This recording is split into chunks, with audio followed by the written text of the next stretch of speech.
Bismillahirrahmanirrahim. Assalamualaikum warahmatullahi wabarakatuh.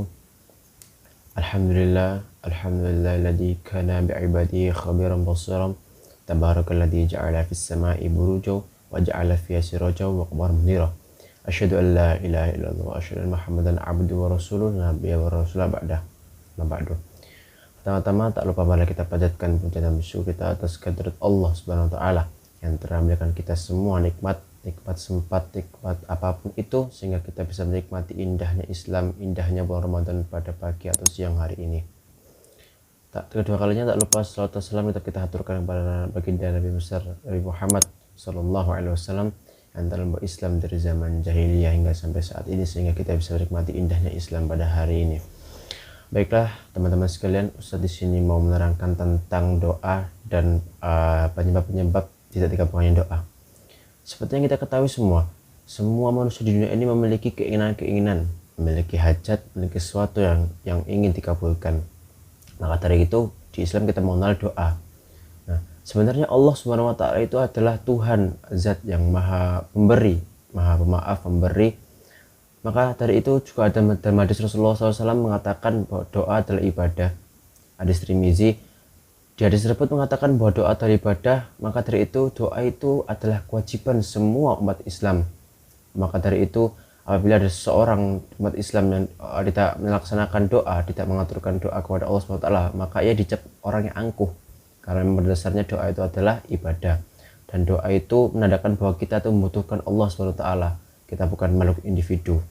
Tapi ada kalanya ketika kita berdoa itu kita mengenal bahwa Allah itu adalah zat yang Maha Pemberi. Tapi kenapa doa kita gak dikabulkan? Apakah Allah menciptakan kita atau Allah gimana? Nah, kadang-kadang kita tidak mengetahui apa saja penyebab-penyebabnya. Maka dari itu saya kasih tahu kalian semua, ada beberapa penyebab di mana doa-doa yang kita panjatkan itu tidak dikabulkan. Yang pertama yaitu kita saat itu lagi bergelimang dosa atau terselip dosa. Jadi kadang kita berdoa pada Allah pengen A pengen B, tapi kok tidak dikabulkan. Akhirnya kita bersuudzon pada Allah, ya Allah ini kenapa kok Allah kok nggak kabulkan gini, ataukah Allah nggak sayang sama aku atau gimana. Tapi yang kita lupakan adalah bahwa sesungguhnya saat itu kita itu lagi bergelimang dosa. Maka kita harus introspeksi diri sendiri ya. Saat itu aku berdoa pada Allah minta A tapi nggak dikabulkan. Maka kita introspeksi diri sendiri. Kenapa Allah nggak kabulkan doa kita? Apakah kita salah ini atau salah itu? Maka setelah itu kita banyak istighfar, kita minta ampun pada Allah SWT. Yang kedua, ini tidak menengadahkan tangan atau tidak mengangkat tangan ketika berdoa. Jadi mungkin ini hal sepele ya teman-teman. Jadi kita tidak mengangkat tangan ketika doa, karena dalam hadis Rasulullah mengatakan bahwa Allah itu Maha Pemalu dan Maha Pemberi. Maka Allah itu malu ketika hambanya doa mengangkat tangannya, lalu setelah doa hamba tersebut menurunkan tangannya tanpa hamba tersebut mendapatkan apa-apa yang ia inginkan. Hadis riwayat Abu Daud. Jadi karena Allah itu memalu, jadi ketika kita doa pada Allah SWT, kita berdoa sungguh-sungguh, lalu ketika kita setelah mengangkat tangan ini, kita menurunkan tangan kita, Allah yang di atas sana itu mengira, aduh, Allah itu pemalu, Allah itu Maha Pemberi. Maka Allah itu malu ketika kita sebagai hambanya berdoa meminta pada Allah dan mengangkat tangannya, lalu ketika kita menurunkan tangan kita itu kita tidak memperoleh apa yang kita inginkan. Maka dari itu kita jangan sampai menyepelekan hal sepele seperti ini. Lalu yang ketiga yaitu menggunakan atau memakan barang atau makanan yang haram. Jadi ketika kita ingin berdoa pada Allah, itu kita lupa, atau mungkin orang-orang lain yang ketika berdoa itu dia menggunakan pakaian-pakaian yang haram, atau sebelum dia berangkat ke masjid untuk melaksanakan sholat atau berdoa itu mereka memakan makanan yang haram. Dalam hadis Rasulullah itu mengibaratkan orang yang berpergian jauh, lalu orang itu tuh rusuh.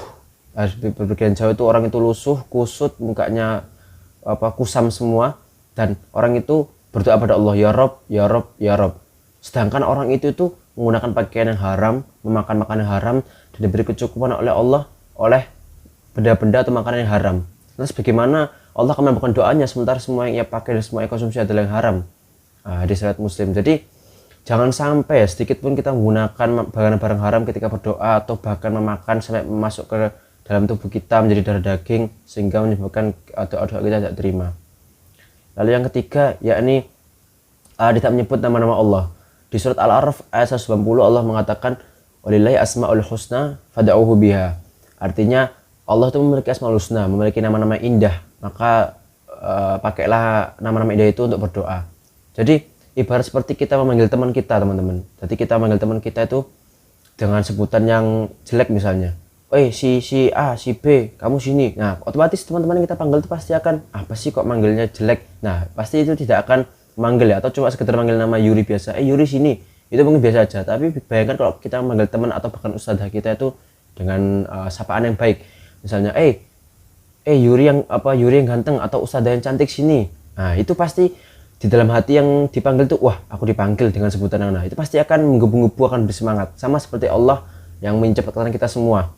Jadi ketika kita berdoa kepada Allah, sebutkan nama-nama indah Allah seperti ya Allah ya Rabbi, ya Allah ya Karim, ya Allah ya Rahim, ya Allah ya Rahman, semua kita panggil. Jadi jangan sampai kita melupakan hal sepele seperti itu, teman-teman. Jadi keempat alasan tadi itu hanya sebagian, masih ada banyak sekali alasan-alasan mengapa doa kita tidak dikabulkan. Namun seperti kita ketahui, apapun itu kita jangan sampai bersuudzon kepada Allah SWT.